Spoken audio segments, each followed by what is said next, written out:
Hermanos, Dios les bendiga. Vamos a iniciar nuestro culto de estudio en este día y vamos a comenzar con una oración. Oremos. Señor, gracias te damos por la vida que tú nos das. Gracias, Señor, porque nos das esta oportunidad de unirnos a este estudio a través de este medio. Señor, que en estos momentos tomes nuestra mente, nuestro corazón y nos dirijas, Señor, con tu Santo Espíritu. Señor, que en este tiempo seamos edificados, seamos fortalecidos, seamos también desafiados. Y Señor, tú sabes que necesitamos ser guiados en nuestra vida. Así es que en este momento, Señor, que podamos escuchar atentos a tu voz, atentos a lo que nos dice tu palabra y que así también, Señor, estemos dispuestos a seguir en ese camino que nos trae salvación, en ese camino que nos trae la edificación de nuestra vida. En tus manos, Señor, nos ponemos todas nuestras cargas, todas nuestras necesidades, las ponemos delante de ti, Señor, y que en este tiempo, Señor, tú nos enseñes a confiar plenamente en tu gracia. En el nombre de Cristo Jesús te lo rogamos humildemente. Amén. Vamos a cantar el himno Tu corazón pide el Dios de bondad, número 183. Cantemos, hermanos.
Bien, hermanos, nos corresponde estudiar en esta ocasión los capítulos 21 y 22. Vamos a escuchar primeramente el capítulo 21. Les pido que también lo puedan localizar en su Biblia y de esta manera también puedan seguir la lectura. Vamos a escuchar este capítulo 21. Capítulo 21. Vino a mí palabra de Jehová diciendo: Hijo de hombre, pon tu rostro contra Jerusalén y derrama palabras sobre los santuarios y profetiza contra la tierra de Israel. Dirás a la tierra de Israel: así ha dicho Jehová: He aquí que yo estoy contra ti, y sacaré mi espada de su vaina, y cortaré de ti al justo y al impío. Y por cuanto he de cortar de ti al justo y al impío, por tanto mi espada saldrá de su vaina contra toda carne, desde el sur hasta el norte. Y sabrá toda carne que yo Jehová saqué mi espada de su vaina, no la envainaré más. Y tú, hijo de hombre, gime con quebrantamiento de tus lomos y con amargura. Gime delante de los ojos de ellos. Y cuando te dijeren: ¿por qué gimes tú? Dirás: por una noticia que cuando llegue hará que desfallezca todo corazón y toda mano se debilitará y se angustiará todo espíritu y toda rodilla será débil como el agua. He aquí que viene y se hará, dice Jehová el Señor. Vino a mí palabra de Jehová diciendo, Hijo de hombre, profetiza y di, así ha dicho Jehová el Señor. Di, la espada está afilada y también pulida. Para degollar víctimas está afilada, pulida está para que relumbre. ¿Hemos de alegrarnos? Al cetro de mi hijo ha despreciado como a un palo cualquiera. Y la dio a pulir para tenerla a mano. La espada está afilada y está pulida para entregarla en mano del matador. Clama y lamenta, oh hijo de hombre, porque ésta será sobre mi pueblo, será ella sobre todos los príncipes de Israel. Caerán ellos a espada juntamente con mi pueblo. Hiere pues tu muslo, porque está probado. ¿Y qué si la espada desprecia aún al cetro? Él no será más, dice Jehová el Señor. Tú pues, hijo de hombre, profetiza, y bate una mano contra otra, y duplíquese y triplíquese el furor de la espada homicida. Esta es la espada de la gran matanza que los traspasará, para que el corazón desmaye y los estragos se multipliquen. En todas las puertas de ellos he puesto espanto de espada. Ah, dispuesta está para que relumbre y preparada para degollar. Corta a la derecha, hiere a la izquierda, a donde quiera que te vuelvas. Y yo también batiré mi mano contra mi mano, y haré reposar mi ira. Yo, Jehová, he hablado. Vino a mí palabra de Jehová diciendo, Tú, hijo de hombre, traza 2 caminos por donde venga la espada del rey de Babilonia. De una misma tierra salgan ambos, y pon una señal al comienzo de cada camino que indique la ciudad a donde va. El camino señalarás por donde venga la espada a Rabá de los hijos de Amón, y a Judá contra Jerusalén, la ciudad fortificada. Porque el rey de Babilonia se ha detenido en una encrucijada al principio de los 2 caminos para usar de adivinación. Ha sacudido las saetas, consultó a sus ídolos, miró el hígado. La adivinación señaló a su mano derecha sobre Jerusalén para dar la orden de ataque, para dar comienzo a la matanza, para levantar la voz en grito de guerra, para poner arietes contra las puertas, para levantar vallados y edificar torres de sitio. Mas para ellos esto será como adivinación mentirosa, ya que les ha hecho solemnes juramentos, pero él trae a la memoria la maldad de ellos para apresarlos. Por tanto, así ha dicho Jehová el Señor: por cuanto habéis hecho traer a la memoria vuestras maldades, manifestando vuestras traiciones y descubriendo vuestros pecados en todas vuestras obras, por cuanto habéis venido en memoria, seréis entregados en su mano. Y tú, profano e impío príncipe de Israel, cuyo día ha llegado ya, el tiempo de la consumación de la maldad, así ha dicho Jehová el Señor: depón la tiara, quita la corona. Esto no será más así. Sea exaltado lo bajo y humillado lo alto. Arruina humillado lo alto. Arruina lo reduciré, y esto no será más, hasta que venga aquel cuyo es el derecho, y yo se lo entregaré. Y tú, hijo de hombre, profetiza y di, así ha dicho Jehová el Señor acerca de los hijos de Amón y de su oprobio. Dirás pues, la espada está desenvainada para degollar, para consumir está pulida con resplandor.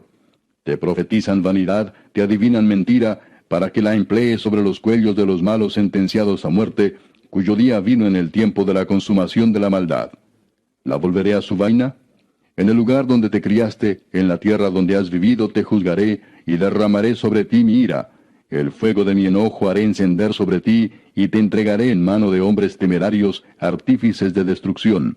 Serás pasto del fuego, se empapará la tierra de tu sangre. No habrá más memoria de ti, porque yo Jehová he hablado. Bien, hermanos, ya hemos escuchado este capítulo. Ahora vamos a analizarlo y bueno, primeramente aquí vamos a encontrar esta alegoría de la espada.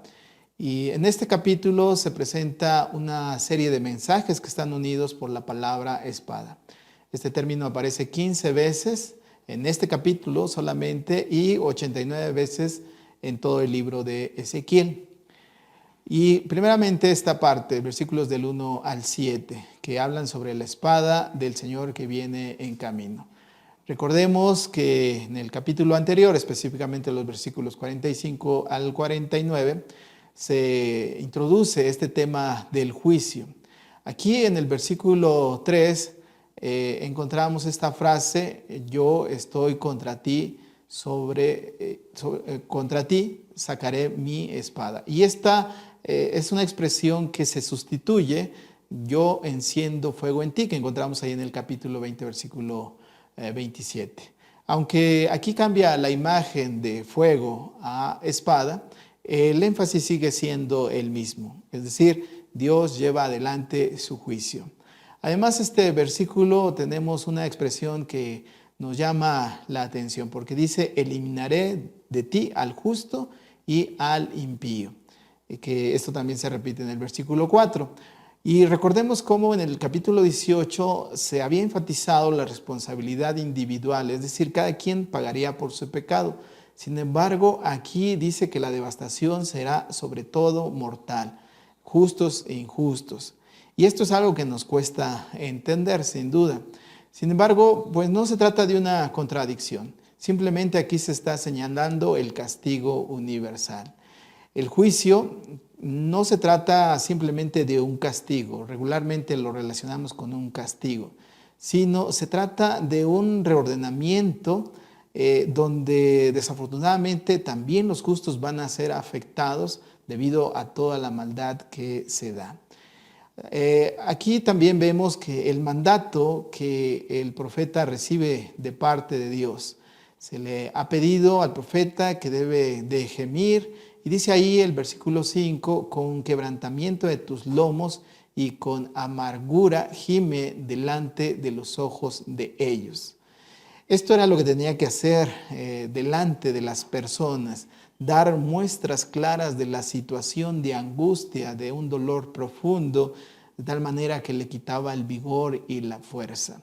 Así, de esta manera, los oyentes, que muy probablemente eran estos ancianos que ya hemos mencionado en capítulos anteriores, se acercaron a Ezequiel, le preguntarían: ¿por qué gimes tú? Ahí dice el versículo 6. Y él entonces daría esta respuesta, que podemos dividirla en dos partes. Y en primer lugar, se intentaba mostrar esta urgencia y al mismo tiempo la seriedad de la situación que estaban enfrentando. Y notemos cómo comienza y termina este mandato de Dios, que dice ahí el versículo 7: les dirás por una noticia que cuando llegue hará que desfallezca todo corazón y toda mano se debilitará, y se angustiará todo espíritu y toda rodilla será débil como el agua. He aquí que viene y se hará, dice Jehová el Señor.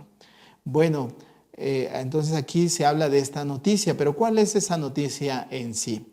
Aunque no se dice específicamente, algunos comentaristas hablan de la posibilidad de que se trataba de la marcha de las tropas babilónicas hacia Jerusalén. De esta manera, pues estaba anticipando el final de la ciudad de Jerusalén.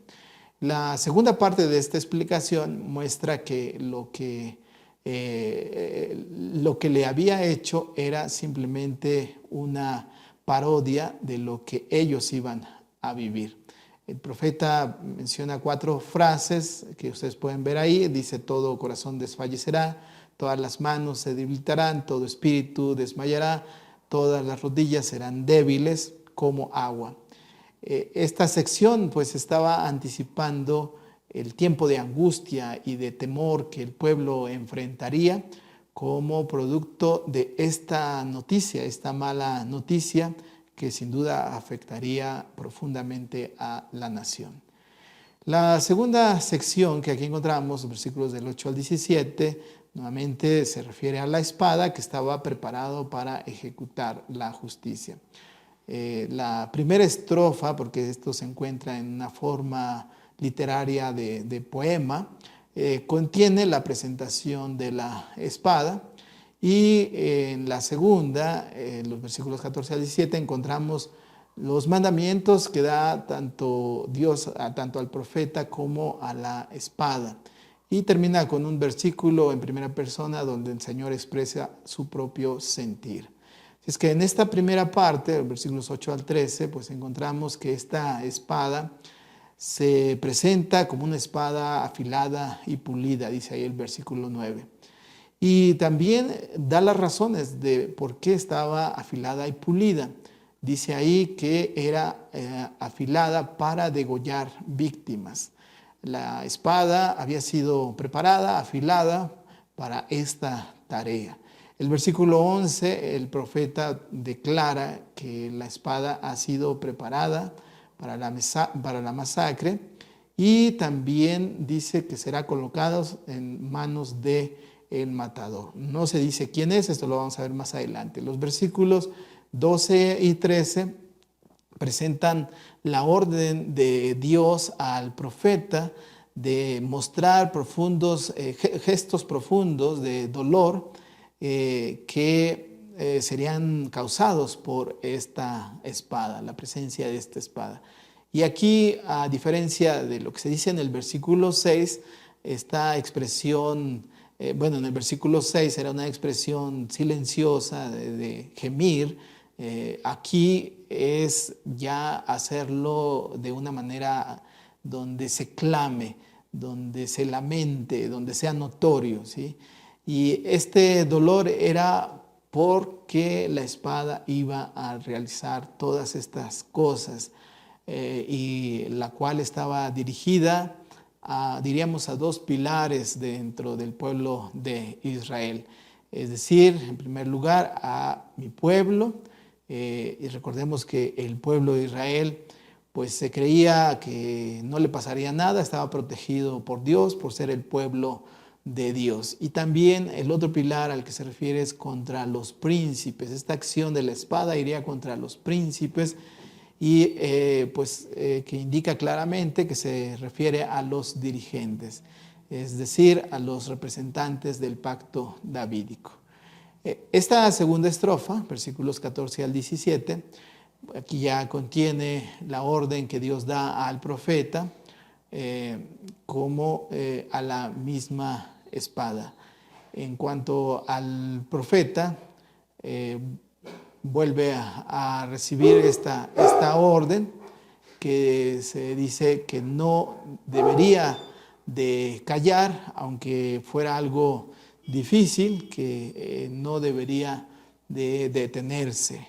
Y luego viene una frase que pues llama la atención porque dice golpea mano contra mano.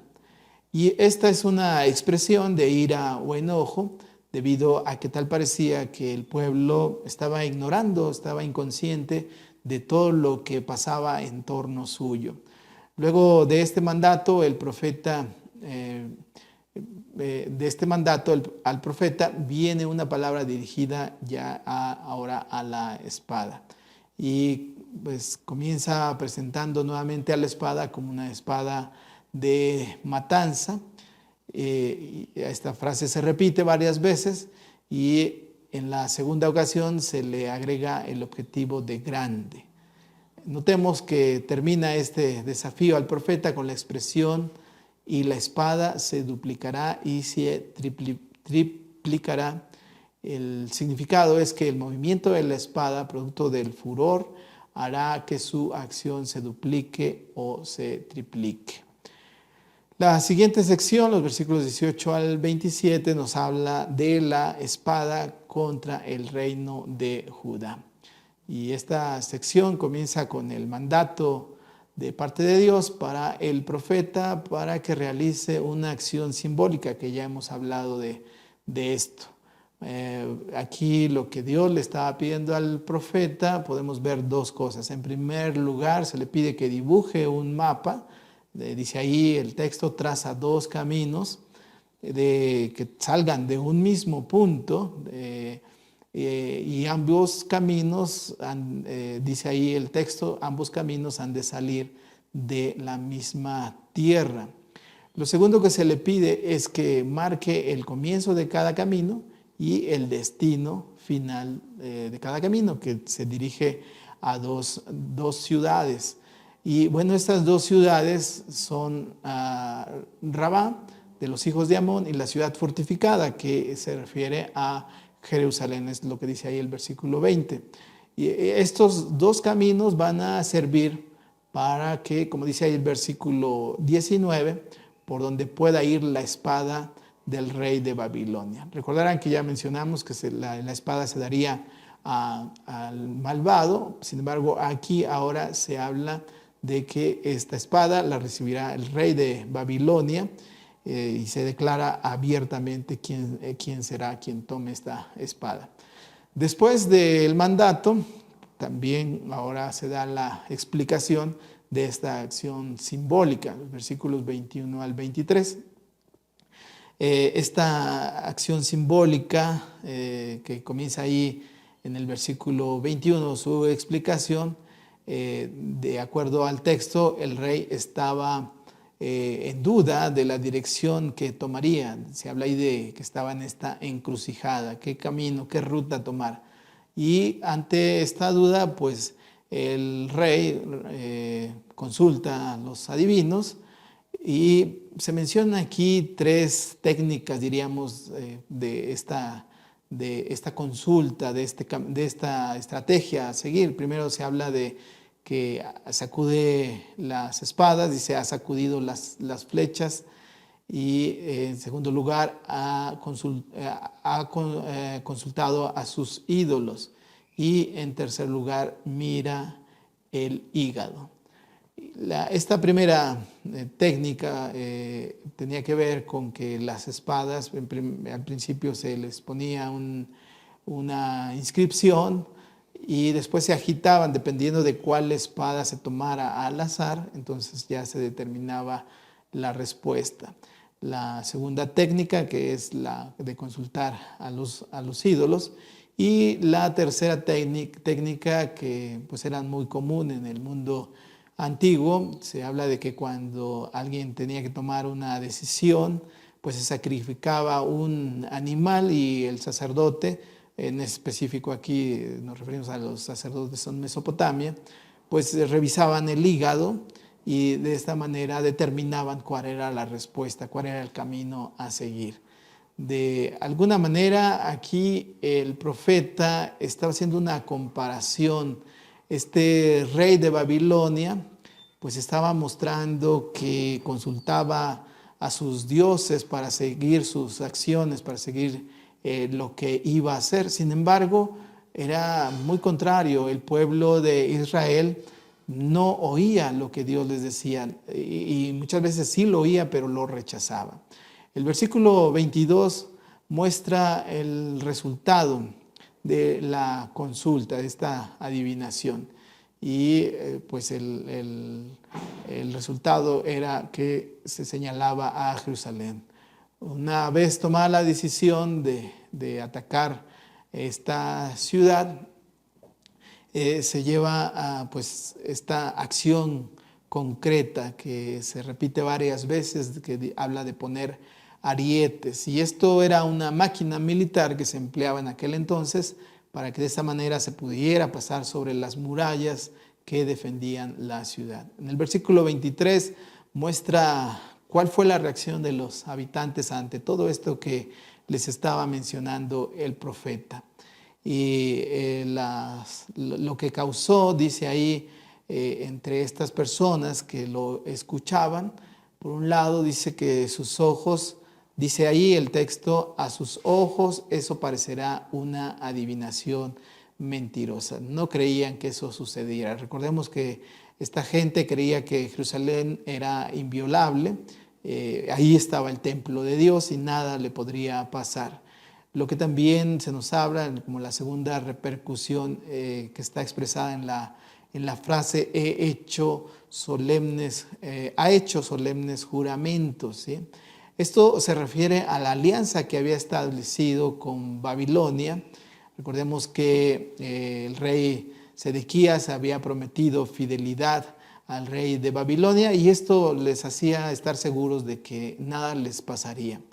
Sin embargo, estas eran esperanzas falsas, porque ellos mismos pues habían participado en rebeliones, y de tal manera pues no habían cumplido con fidelidad en ese pacto, y lo iban a pagar. El rey se iba a acordar de eso y al final tendría que pagar.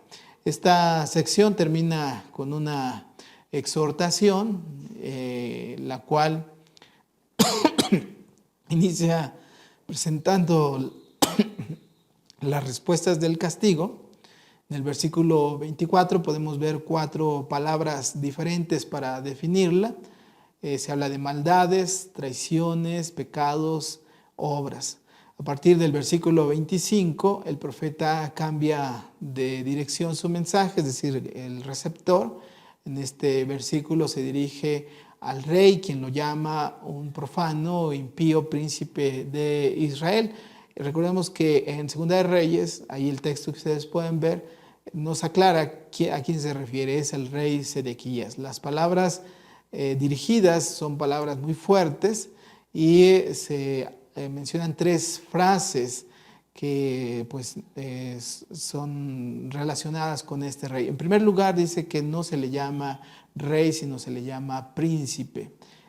También en segundo lugar se le llama profano, es decir, alguien que había destruido el pacto con Dios. Y en tercer lugar se llama malvado, básicamente alguien que obraba injustamente. El versículo 25 termina diciendo que ha llegado ya el tiempo de la consumación de la maldad. Esta campaña militar iniciada por los babilonios, pues traería el castigo no solo para este rey, sino sería el fin de toda la maldad que él también había propiciado. Finalmente, en este capítulo, los versículos 28 al 32, encontramos también la espada contra los hijos de Amón. El versículo 28 tiene pues algunos puntos que debemos de considerar. Por un lado, nuevamente se vuelve al tema de la espada, el versículo 14. Ya no se había mencionado, se había hablado sobre los pecados, el castigo de Jerusalén, castigo a los príncipes. Por otro lado, hay una referencia directa al oprobio de los hijos de Amón. La palabra oprobio significa literalmente insulto, el insulto de los hijos de Amón. Los versículos 31 y 32 vuelven a la figura del fuego que había sido mencionado al final del capítulo anterior, el capítulo 20, y como ya hemos visto, pues se habla del fuego como instrumento de castigo. Si la espada había sido usada para el castigo de Dios sobre su nación, ahora el fuego será usada también para el castigo contra Amón. El que dirige la acción pues es Dios quien juzga y quien implementa esta condena. Estos versículos pues presentan 3 acciones sobre que nos hablan sobre este castigo. Dice: derramaré sobre ti mi ira, soplaré el fuego de mi enojo contra ti, te entregaré en manos de hombres temerarios. El resultado de esto es que la ciudad sería destruida totalmente y sería, se habla de que no habrá más memoria de ti. Bien, al final entonces, hermanos, en este capítulo podemos decir que como conclusión, primeramente que Dios es un Dios justo y que siempre castigará a su pueblo cuando éste toma otros caminos, cuando no sigue el camino que Dios les ha trazado, cuando no cumple con esas demandas que Él ha establecido. Y así también lo hará con otros pueblos que sigan caminos que no son los que Dios marca. Y en segundo lugar, pues también nos habla de que Dios es el Señor de la historia, Él tiene el control en todo el mundo. Así es que aquí tenemos que ver, hermanos, que este castigo, más bien este juicio, que decían no es precisamente un castigo, sino buscar, Dios busca ordenar todas las cosas. Vamos ahora a pasar, hermanos, al capítulo 22. Les invito a que lo escuchen, también lo puedan seguir en su Biblia. Vamos a escucharlo. Capítulo 22. Vino a mí palabra de Jehová diciendo: Tú, hijo de hombre, no juzgarás tú a la ciudad derramadora de sangre, y le mostrarás todas sus abominaciones. Dirás pues: Así ha dicho Jehová el Señor: Ciudad derramadora de sangre en medio de sí, para que venga su hora, y que hizo ídolos contra sí misma para contaminarse. En tu sangre que derramaste has pecado, y te has contaminado en tus ídolos que hiciste, y has hecho acercar tu día, y has llegado al término de tus años. Por tanto, te he dado en oprobio a las naciones, y en escarnio a todas las tierras. Las que están cerca de ti y las que están lejos se reirán de ti, amancillada de nombre y de grande turbación. He aquí que los príncipes de Israel, cada uno según su poder, se esfuerzan en derramar sangre. Al padre y a la madre despreciaron en ti, al extranjero trataron con violencia en medio de ti, al huérfano y a la viuda despojaron en ti. Mis santuarios menospreciaste y mis días de reposo has profanado. Calumniadores suben en ti para derramar sangre, y sobre los montes comieron en ti, hicieron en medio de ti perversidades. La desnudez del padre descubrieron en ti, y en ti hicieron violencia a la que estaba inmunda por su menstruo. Cada uno hizo abominación con la mujer de su prójimo, cada uno contaminó pervertidamente a su nuera, y cada uno violó en ti a su hermana, hija de su padre. Precio recibieron en ti para derramar sangre, interés y usura tomaste, y a tus prójimos defraudaste con violencia. Te olvidaste de mí, dice Jehová el Señor.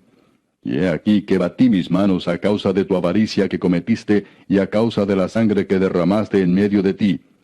¿Estará firme tu corazón? ¿Serán fuertes tus manos en los días en que yo proceda contra ti? Yo, Jehová, he hablado y lo haré.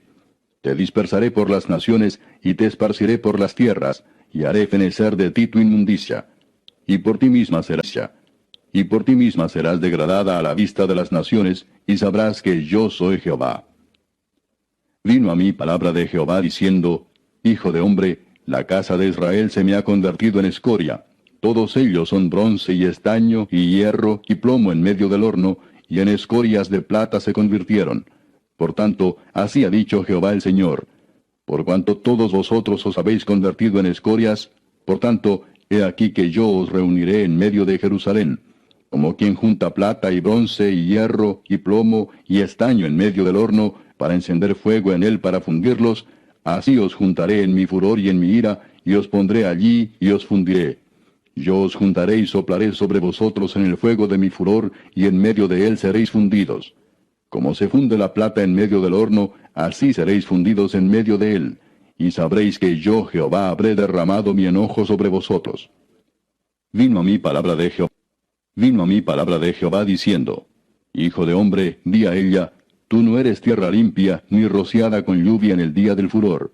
Hay conjuración de sus profetas en medio de ella, como león rugiente que arrebata presa. Devoraron almas, tomaron haciendas y honra, multiplicaron sus vidas en medio de ella. Sus sacerdotes violaron mi ley y contaminaron mis santuarios.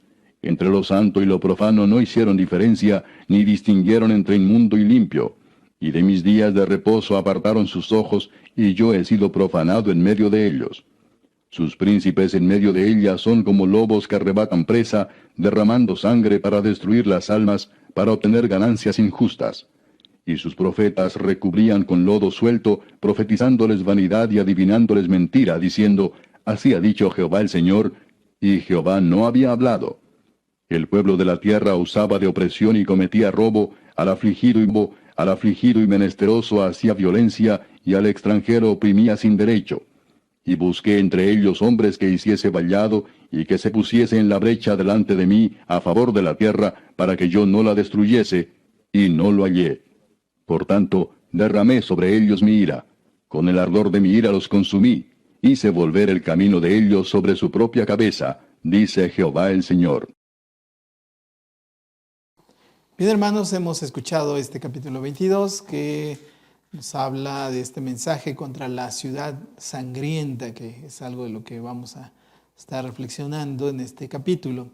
Y bueno, hermanos, este capítulo es de tipo judicial, un mensaje de tipo judicial, y puede dividirse en 3 secciones, que cada una de estas secciones viene marcada por la palabra vino a mí palabra de Jehová, y ustedes lo pueden ver. Versículo 1, el 17 y el 23. Primeramente, la acusación contra Jerusalén, esta sección del 1 al 16, y bueno, también la vamos a dividir. Primeramente, esta parte, los versículos del 2 al 5, que nos presenta la acusación de manera general.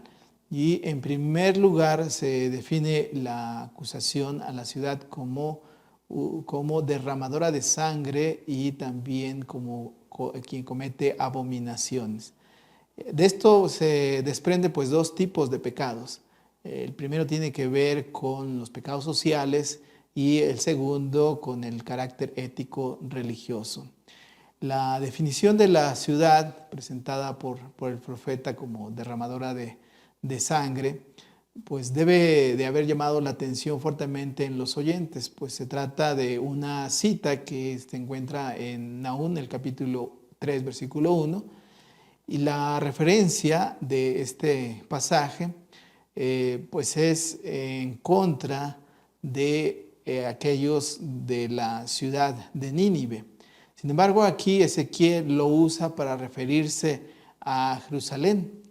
La ciudad de David, esta santa ciudad, se había convertido en una derramadora de sangre, viviendo en injusticia, donde se cometían asesinatos, el cual todo era propiciado o a vista de los líderes. El segundo tipo de pecado, que llamamos de tipo ético-religioso, está presentado ahí el versículo 2, con las frases de todas sus abominaciones. La palabra abominación significa literalmente algo asqueroso o cosa detestable delante de Dios. Derramar sangre y contaminarse los llevaba directamente a que se acerque, dice ahí el versículo 4, se acerque tu día. Lo más interesante es notar que fue la conducta del pueblo la que hizo que se acercase ese día. Si la primera clase de consecuencia de su culpa llega por la conducta del pueblo, la segunda es obra de Dios, pues Él los entrega, literalmente ahí dice, te he dado, como objeto de oprobio, de burla a las naciones. Una nación que había sido formada para bendición, como dice en Génesis, ahí el capítulo 12, ahora estaba siendo objeto de menosprecio. Y eso sucede, hermanos, cuando nos alejamos de Dios. La siguiente sección, en la parte B, que así le llamamos, presenta de manera detallada esta acusación. Después de hacer la acusación general, el profeta, que ya dijimos, se trata de un proceso judicial, pasa a presentar las evidencias de esto que estaba diciendo. Y el listado pues comienza con la descripción de lo que hacían los príncipes, dice según su poder, su fuerza en derramar sangre. Allá en el versículo 7 pues comienza esta lista de los pecados que sirve de base para la acusación. Esto se trata de los pecados sociales cometidos, propiciados por una estructura que era propicia para esos pecados, ¿sí? Y vamos a ver una comparación, ustedes pueden ver ahí en su pantalla esta comparación entre esto que menciona Ezequiel y también lo que nos menciona la Torá, el Pentateuco, ¿sí? Ahí pueden ver, primeramente se habla de estos pecados de que desprecian al Padre y a la Madre. Ustedes tienen los textos que refieren en el Pentateuco, ¿sí? Está Éxodo, Deuteronomio, Levítico, ¿sí? También, en segundo lugar, los pecados que cometían se trataban de abuso al extranjero, explotaban al huérfano y a la viuda, el versículo 7, y los textos que encontramos en el Pentateuco. También se habla del menosprecio por las cosas sagradas, pueden ver también ahí los textos del Pentateuco. Y se habla de que profanaban mis sábados, ¿sí? También en quinto lugar, ¿sí?, que eran calumniadores. Ahí están los versículos en el Pentateuco que también hablan sobre este pecado. Y aquí cabe mencionar que en nuestra sociedad pues no se da tanta importancia a esto de los calumniadores. Sin embargo, en las Sagradas Escrituras se condena fuertemente y sobre todo vemos ahora que hay muchas calumnias, sobre todo en estos tiempos de próximas elecciones, y pues esto es algo que, pues como hijos de Dios, pues tenemos que tener mucho cuidado de caer en ello, de ser calumniadores. El punto 6 dice que comen sobre los montes. Recordemos que ya hemos mencionado a qué se trata esto, es decir, eran lugares idolátricos donde se hacían los sacrificios a los ídolos, ¿sí? También se menciona ahí los textos que están en el Pentateuco. Dice también ahí en el capítulo, perdón, en el punto 7, que cometen perversidad, descubren la desnudez. Y aquí se empieza a hablar de pecados de carácter sexual. Y uno de estos tiene que ver con descubrir la desnudez del padre. Y no se trata más que de relaciones sexuales con la esposa del padre. Esto era lo que cometían. También otra de las cosas dentro de esos pecados sexuales era que hicieron violencia, dice el texto, a la que estaba inmunda por su menstruo. Y en la ley, las leyes que tenían en el Antiguo Testamento, estaba prohibido tener relaciones sexuales durante la etapa de menstruación de la mujer. Y aquí se le agrega este dato de que esta persona había sido humillada, forzada, ¿sí? También se dice que otro de los pecados sexuales era cometer abominación con la mujer de su prójimo. Esto específicamente es el adulterio. También se dice, como en cuarto lugar, que era contaminar, dice que contamina pervertidamente a su nuera.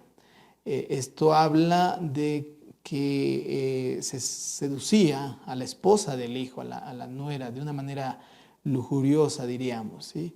Y termina esto dentro de estos pecados en el punto 7 de los pecados sexuales, como dice también que mancilla a su hermana, hija de su padre, es decir, la violaba. Estos eran los males que se vivían.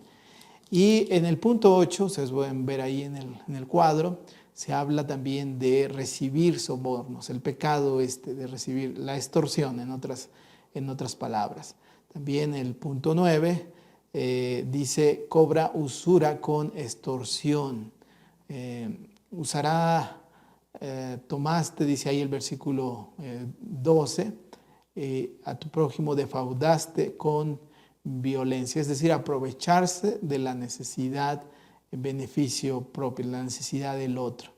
Y el punto 10, que es olvidarse de Dios, y aquí podríamos decir que pues esto es lo que causa todos los demás pecados, el olvidarse de Dios. Dice ahí el texto, te has olvidado de mí. Y es común, hermanos, entre los seres humanos que muchas veces nos olvidemos de las cosas que Dios ha hecho. Cuando las cosas van bien, nos olvidamos de que Dios ha sido bueno con nosotros y empezamos a seguir el camino incorrecto. Debemos tener mucho cuidado de ello y aprender esas lecciones del pasado para no volverlas a repetir. Pasamos ahora a esta sección, versículos 13 al 16 de esta parte, que nos habla de las consecuencias de la acusación. Una vez que se ha aprobado la culpabilidad, recordemos que estamos viéndolo, que era en forma de un juicio, pues viene la sentencia, viene el veredicto. Y esta sección comienza con una palabra, he aquí, ¿sí? Y que se usa para llamar la atención sobre cierta acción que viene a continuación. La acción sobre la que llama la atención, dice ahí, batí mis manos. Dios dice ahí, batí mis manos. Esto es una frase semejante a la usada en el capítulo anterior, los versículos 14 y 17, en la que se habla de golpear las manos, que expresa la ira de Dios. Aquí la diferencia, esta acción, pues es una acción completada, ya realizada, ya se ha tomado la decisión. Esta sentencia pues se debe a que, dice ahí el texto, a causa de tu avaricia que cometiste y a causa de la sangre que derramaste en medio de ti.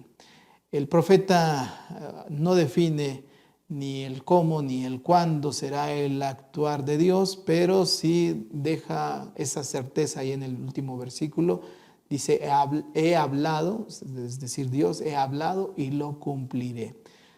Aquí pues Dios se presenta como el juez, quien dicta el veredicto y quien es el garante de esta sentencia. Finalmente, los versículos 15 al 16, en toda esta sección que comenzó desde el versículo 1, pues anuncia esta sentencia. Dice, te disiparé entre las naciones. Si la obediencia a las demandas de Dios traía como consecuencia que el pueblo disfrutara la tierra que se le había prometido, ahora pues lo contrario, la desobediencia haría que perdieran esa tierra. Bien, ahora vamos a ver esta sección, versículos 17 al 22, que habla sobre la ira de Dios sobre la ciudad sangrienta. Y esta sección la podemos dividir en dos partes. La primera es la presentación de la figura de fundición, ahí el versículo 18, y la segunda parte, el versículo 19 al 22, que es la interpretación.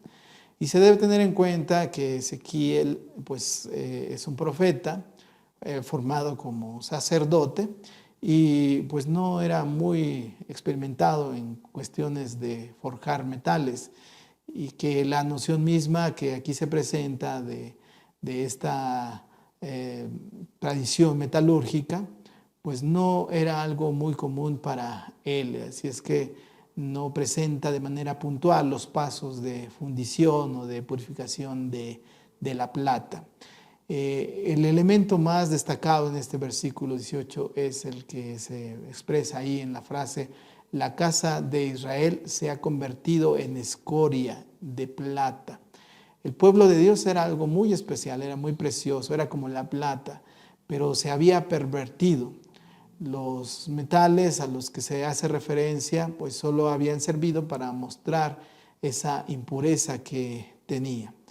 Al explicar la figura de fundición, ahí los versículos 19 al 20, hay algunos elementos que debe haber causado sorpresa en los oyentes. En primer lugar, es que Dios mismo se presente como quien dirige esta operación de purificación o fundición.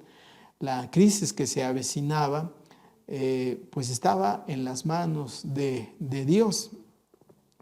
No escapaba nada de sus manos, sino que Él mismo estaba pues llevando a cabo esta acción. En segundo lugar, Jerusalén iba a ser ese horno, ¿sí? Recordemos que básicamente los habitantes de Jerusalén consideraban esta ciudad como un refugio, porque ahí también estaba, como ya lo hemos dicho, estaba el templo y tenían esas esperanzas.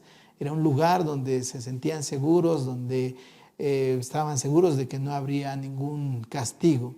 Sin embargo, aquí se habla de que esta ciudad se va a convertir en ese mismo horno.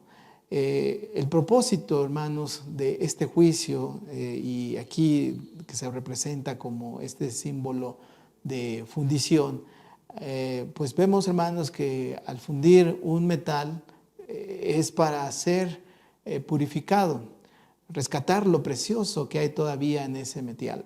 Y así es también esto que Dios estaba haciendo. Él quería purificar a su pueblo. La última sección de este capítulo, que nos presenta las razones del juicio, y esta última sección la podemos, podemos mencionar que al igual que en muchas ocasiones se ha dicho en esto que ya hemos estado estudiando en los capítulos anteriores, esta afirmación que da la certeza del origen divino, dice: vino a mí palabra de Jehová. Así es que este mensaje parece cerrar este círculo de todas las denuncias.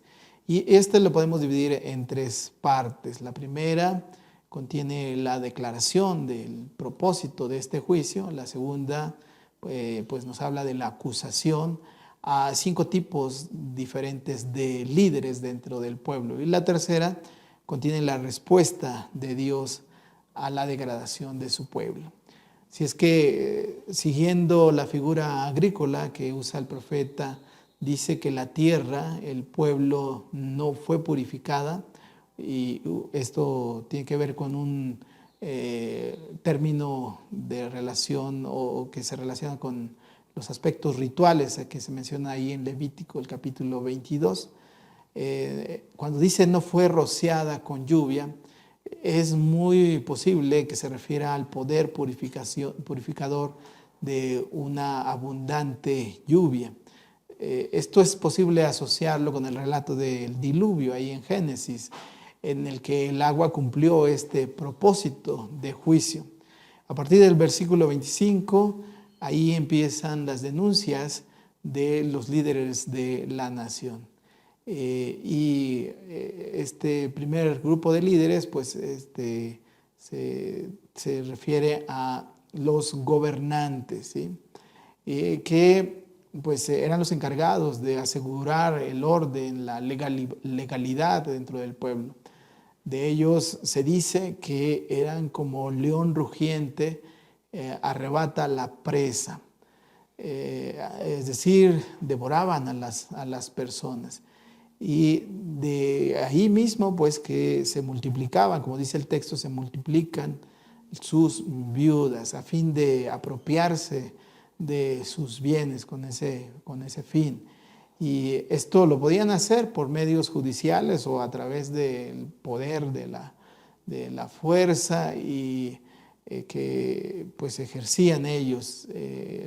Al profeta pues le interesaba señalar que ellos habían pervertido, distorsionado su tarea. En lugar de ser sinónimos de honestidad, de justicia, eran sinónimos de abuso, de lucro, de deshonestidad. Y bueno, pues es algo que muchas veces seguimos viendo en nuestra sociedad.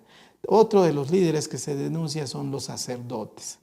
Recordemos que los sacerdotes estaban para cuidar los aspectos de pureza dentro del culto, y eran también los que eran garantes, diríamos, de la formación en la ley. Los pecados de los que son acusados en esta sección están relacionados y se expresa ahí, dice, violan mi ley. Su tarea era la de instruir, de guardar la ley y transmitirla fielmente al pueblo. Sin embargo, la estaban matando, estaban siguiendo otras cosas. En segundo lugar, también se habla de que contaminaron mis santuarios, dice ahí el texto. Ya hemos mencionado que la tarea de estos sacerdotes pues era el de pues mantener la pureza dentro del culto. Y también se dice que ellos hacían este pecado de, pues dice el texto, mis días de reposo apartaron sus ojos. Muestra esta actitud de no respetar el día de reposo, sino por el contrario, pues no hacer que los demás también lo respetaran. Otro de los personajes, en tercer lugar, que se mencionan son los príncipes, ahí el versículo 27. Bueno, se trataba de magistrados, de oficiales que eran nombrados para tareas específicas. Si a los primeros se les llama león, a estos se les llama lobos. De ellos se esperaba que sirvieran al pueblo, sin embargo, pues eran como lobos que atacaban y destruían a sus víctimas. En cuarto lugar se menciona también a los profetas, se denuncia a los profetas, versículo 28. Como ya sabemos, los profetas tenían esta tarea de llevar la palabra de Dios al pueblo. El rol profético era muy importante dentro de la nación, pues esto hacía que estuvieran conscientes de su pecado, de que tomaran siempre las decisiones correctas como pueblo. Y en lugar de ello, pues estos profetas habían, como ya lo hemos mencionado en capítulos anteriores, habían cubierto lo mencionábamos anteriormente, cubrieron de cal solo un revoco y no denunciaron la maldad.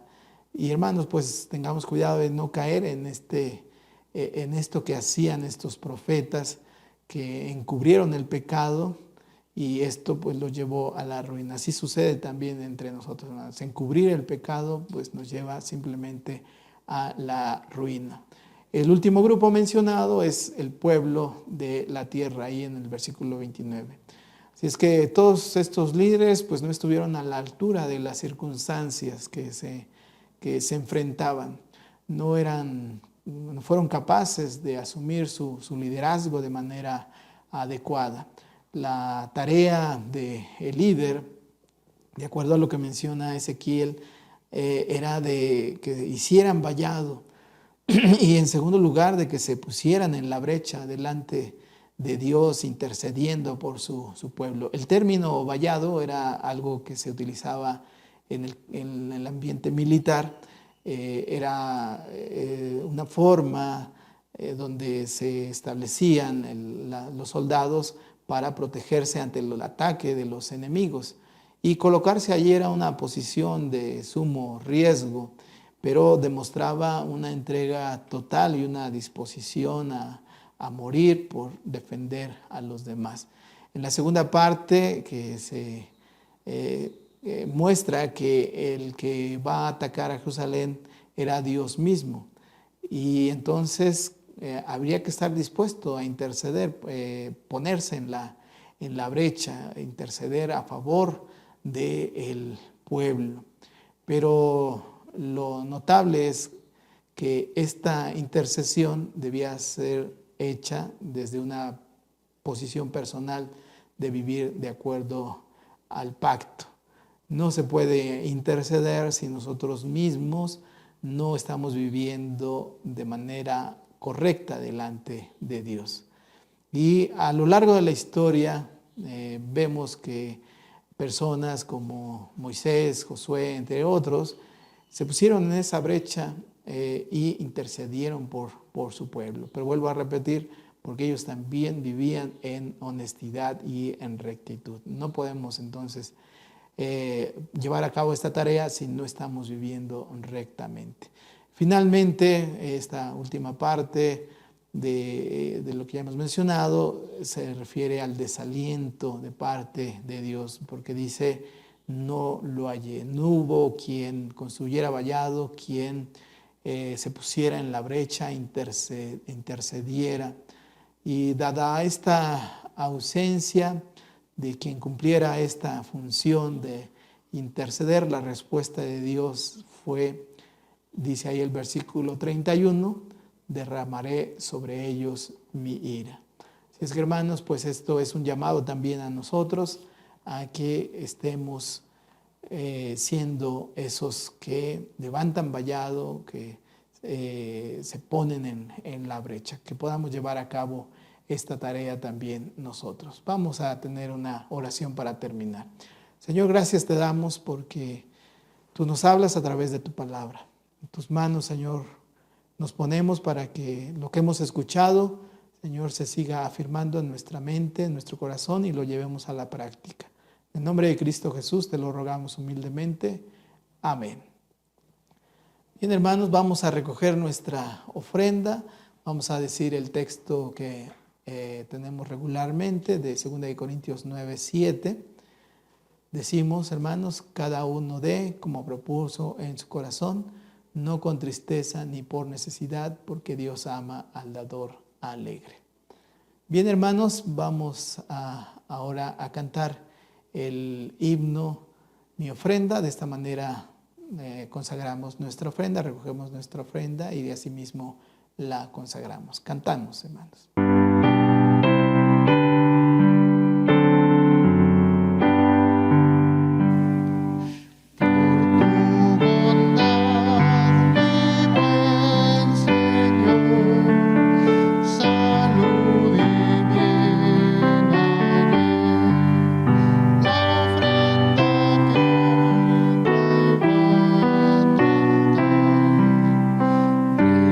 Recíbela, Señor.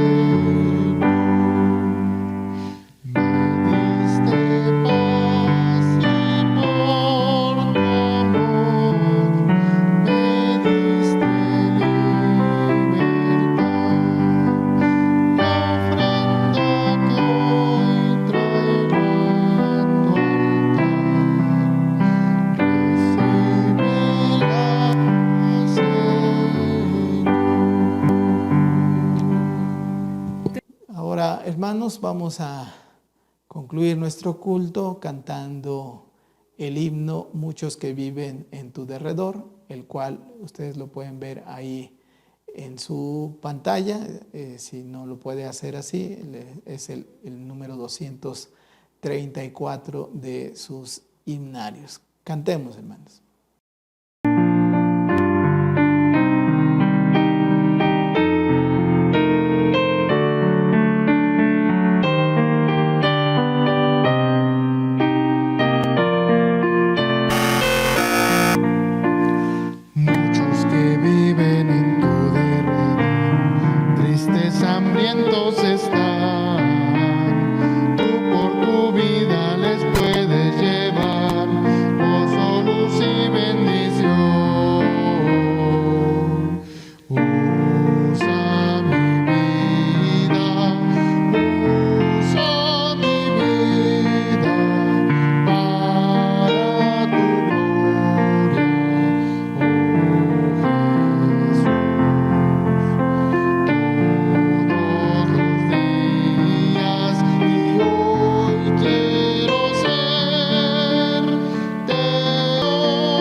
Vamos a orar, hermanos, para terminar nuestro culto. Señor, gracias te damos por este tiempo.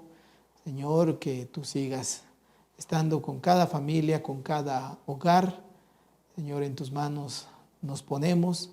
Que tu bendición nos siga sosteniendo en todo tiempo. Por Cristo Jesús, te lo rogamos humildemente. Amén.